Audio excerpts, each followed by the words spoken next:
یہ جو وید کے منتر آپ سناتے ہیں، یہ گیتا کے جو شلوک اپنے غیر مسلم بھائیوں کو سناتے ہیں، اس سے کہیں زیادہ بہتر یہ ہے اپنے غیر مسلم بھائیوں کو بلائیے اور ان کو قرآن سنائیے، ان کو قرآن کی بھیٹ دیجیے، ان کو پوتر قرآن کی ہندی کی کاپی دیجیے۔ اور آپ 2-4 بار ایسا کیجیے میرے بھائیوں۔ میں نے بہت سارے ایسے غیر مسلموں کو دیکھا ہے جو اسلام کے بڑے کٹر دشمن تھے، لیکن کسی کی ایک تبلیغ سے، ایک بہت بڑے عالم ہماری جماعت اہل حدیث کے ہیں مولانا عبداللہ جولم عمری مدنی، نام سنا ہوگا آپ نے، یہ نیپال کے رہنے والے ہیں اور یہ بہت دور تمل ناڈو میں پڑھاتے ہیں، جامعہ دارالسلام عمر آباد میں حدیث کے استاد۔ ایک مرتبہ وہ بنارس آئے، میں بھی ملنے گیا، انہوں نے کہا مولانا صاحب آپ اتنے بڑے وقتہ ہیں، خطیب ہیں، آپ اپنے شہر کے غیر مسلموں کو کیا اسلام کی تبلیغ کرتے ہیں؟ میں نے کہا نہیں، ایسا تو ابھی ماحول نہیں ہے، بنارس تو بھئی دھارمک شہر ہے، وہاں ایسا ماحول نہیں ہے۔ تو مولانا عبداللہ جولم عمری مدنی کو میں نے دیکھا، ہمت دیکھیے انسان کی، انہوں نے کہا کہ آپ اپنے علاقے کے تھانے پر جائیں۔ میرے علاقے کے تھانے پر گئے اور تھانے دار سے جا کر کے بیٹھ کر کے اس کو اسلام کے بارے میں سمجھایا، اسلام کی تبلیغ کی، اور جتنے پولیس انسپکٹر اور سپاہی اس تھانے میں تھے سب کو ہندی کا قرآن، اور کسی نے ان کا کوئی اپمان نہیں کیا، کسی نے ان کے ساتھ کوئی بدتمیزی نہیں کی، بڑے ادب کے ساتھ ان لوگوں نے مولانا کی بات کو سنا اور قرآن کو لے لیا۔ اب بعد میں قرآن کو پڑھا نہیں پڑا، یہ وہ جانے اللہ جانے، اتنا کام تو ہم کر سکتے ہیں میرے بھائی۔ آپ کے آس پاس کے گاؤں میں بہت سارے غیر مسلم رہتے ہیں، آپ ان کے ساتھ لین دین کرتے ہیں، ان کے ساتھ آپ کا اٹھنا بیٹھنا ہے، آپ اتنا تو کر دیں زندگی میں، ان کو قرآن ایک مرتبہ آپ دے دیں، قیامت میں اللہ پوچھے گا۔ تو بھارت میں رہتا تھا، 80 کروڑ لوگ قرآن سے دور تھے، 80 کروڑ لوگ توحید سے دور تھے، 1 ارب کے قریب لوگ اللہ کو نہیں مانتے تھے، پیڑ پودوں کی عبادت کرتے تھے، تو ان کے بیچ میں لا الہ الا اللہ پڑھتا تھا۔ تو انہیں کبھی رب کا قرآن ان کو سنایا، انہیں کبھی توحید کا درس ان کو دیا۔ یہ بہت بڑی وجہ ہے میرے بھائی، ہمارے نبی نے تو پتھر کھائے اس اللہ کی توحید کو پھیلانے کے لیے، ہمارے نبی نے گالیاں سنی ہیں اس اللہ کی توحید کو پھیلانے کے لیے۔ اگر 2-4 پتھر ہمیں بھی کھانے پڑ جائیں، 2-4 گالیاں ہمیں بھی سننی پڑ جائیں، تو پیچھے مت رہنا، اللہ کی توحید کو گھر گھر تک پہنچانے کی کوشش کرنا۔ میرے عزیزوں، یہ بہت بڑی وجہ ہے ہماری ذلت و رسوائی۔ ہمارے مولانا شمیم اختر فیضی صاحب آ چکے ہیں، 1-2 پوائنٹ بیان کر کے اور بات ختم کرتا ہوں، کیونکہ میں ابھی سفر سے آیا ہوں، پھر کہیں نکلنا ہے۔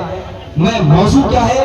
مسلمانوں کی ذلت کے اسباب، مسلمان کیوں ذلیل ہیں، 1-2 وجہ اور بیان کر کے بات ختم کرتا ہوں۔ مسلمان اس لیے بھی ذلیل ہے کہ آج بہت سارے کام لوگ کیوں کر رہے ہیں، پبلک کیا کہے، جنتا کیا کہے، لوگ کیا کہیں، کام صحیح ہے مگر لوگوں کے ڈر سے ہم نہیں کرتے، اور کبھی ایسا ہوتا کام غلط ہے مگر لوگوں کے ڈر سے ہم کو کام کرتے ہیں۔ میرے بھائیوں، لوگوں کو راضی مت کرو، اللہ کو راضی۔ یہ لوگ قبر میں آپ کے کام نہیں آئیں گے، یہ دنیا میں بھی آپ کے کام نہیں آئیں گے۔ آپ مریں گے یا آپ کی قبر پہ مٹی دے کے ہاتھ جھاڑیں گے اور کہیں گے یا رب الغفار اچھا آدمی تھا، بس۔ آپ اپنی تعریف سننے کے لیے آپ کو مرنا پڑے گا۔ میرے بھائیوں، لوگوں کو راضی کرنے کے چکر میں کیوں پڑتے ہو؟ اللہ کو راضی کرو۔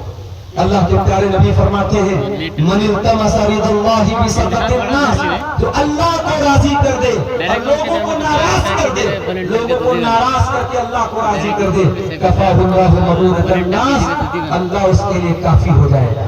اور جو لوگوں کو راضی کرنے کے چکر میں اپنے رب کو ناراض کر دے، اپنے مالک کو ناراض کر دے، اللہ کے پیارے حبیب فرماتے ہیں وَكَلَهُ اللَّهُ إِلَى النَّاسِ، اللہ تعالیٰ اسے لوگوں کے حوالے کرے۔ میرے بھائیوں، لوگوں کے چکر میں نہ پڑو، اللہ کو راضی کرنا۔ اور آخری بات، اس بات پر اپنی گفتگو کو ختم کرتا ہوں۔ دین کا کوئی بھی کام آج ہم کرتے ہیں، افسوس کی بات ہے ہمارے دین کے کاموں میں اخلاص ختم ہو رہا ہے، ریاکاری آ رہی ہے، دکھاوا آ رہا ہے۔ ہم مسجد میں بھی چندہ دیتے ہیں، مدرسے میں بھی دان دیتے ہیں، غریبوں کی مدد کرتے ہیں، ہم چاہتے ہیں ہمارا فوٹو اخبار میں آئے، ہماری تصویر سوشل میڈیا پر آئے۔ نہیں میرے بھائی، کچھ نیکی ایسی کر کے جاؤ جو آپ کو پتا ہو، اللہ کو پتا ہو، کچھ نیکی ایسی کر کے جاؤ جس کا مقصد صرف اللہ کو راضی کرنا ہو۔ جمعہ کے دن، کل جمعہ کا دن ہے، آپ جمعہ کے دن فجر کی نماز پڑھنے مسجد میں جائیں گے، اگر امام صاحب کو پتا ہوگا تو پہلی رکعت میں وہ پڑھائیں گے سورہ سجدہ اور دوسری رکعت میں پڑھائیں گے سورہ دہر۔ سورہ دہر میں اللہ کہتا ہے میرے نیک بندے وہ ہوتے ہیں وَيُطْعِمُونَ الطَّعَامَ عَلَىٰ حُبِّهِ مِسْكِينًا وَيَتِيمًا وَأَسِيرًا، میرے نیک بندے وہ ہیں، میرے جنتی بندے وہ ہیں کہ یتیم کو کھانا کھلاتے ہیں، غریب کو کھانا کھلاتے ہیں، قیدیوں کو کھانا کھلاتے ہیں، غریبوں کو، یتیموں کو، قیدیوں کو کھانا کھلاتے ہیں، اور کھانا کھلا کے کہتے ہیں انما نطعمکم لوجہ اللہ لا نرید منکم جزاء ولا شکورا، ہم تمہیں اللہ یوما عبوسا قمطریرا، ہمیں اللہ کے عذاب کا ڈر ہے، ہمیں قیامت کے دن کا ڈر ہے، اس ڈر سے ہم تمہیں کھانا کھلاتے ہیں۔ میرے بھائی اللہ کا ڈر پیدا کرو اور اپنی نیکیوں میں اخلاص پیدا کرو۔ یہ چند چیزیں ہیں، ان کو اگر ہم دور کر لیں، حضرت عمر کا قول پھر سے ریپیٹ کر رہا ہوں، اللہ نے ہمیں اسلام کے ذریعے عزت دی تھی اور آج بھی اگر اسلام کو فالو کریں گے اللہ ہمیں عزت دے گا۔ یہ داڑھی اسلام کی نشانی ہے، یہ ماتھے پر سجدے کا نشان اسلام کی نشانی ہے، یہ آپ کی عورت پر پردہ اسلام کی نشانی ہے۔ اسلام پر کبھی شرم مت کرنا، اسلام پر فخر کرنا، اسلام نے آپ کو عزت دی ہے اور کبھی یہ اسلام آپ کو عزت دے گا۔ اللہ سے دعا کرتا ہوں رب العالمین جے نگر کے اس پروگرام کو جن بھائیوں نے منعقد کیا ہے اور اس میں اپنا کسی بھی طریقے کا تعاون کیا ہے، اللہ ان کی محنتوں کو قبول فرمائے۔ رب العالمین ہمیں اور آپ کو بہت بڑی تعداد میں جلسے میں ہم آئے ہیں، اللہ ہماری حاضری کو قبول فرمائے، اور جس مسجد کی تعمیر کے لیے پروگرام ہوا ہے، جلسے کے جو آرگنائزر ہیں ان کی سوچ سے بڑھ کر میں دعا کرتا ہوں اللہ آپ کو توفیق دے کہ ان کی سوچ سے بڑھ کر آپ دان دیں اور مسجد کی تعمیر جلد سے جلد ہو جائے۔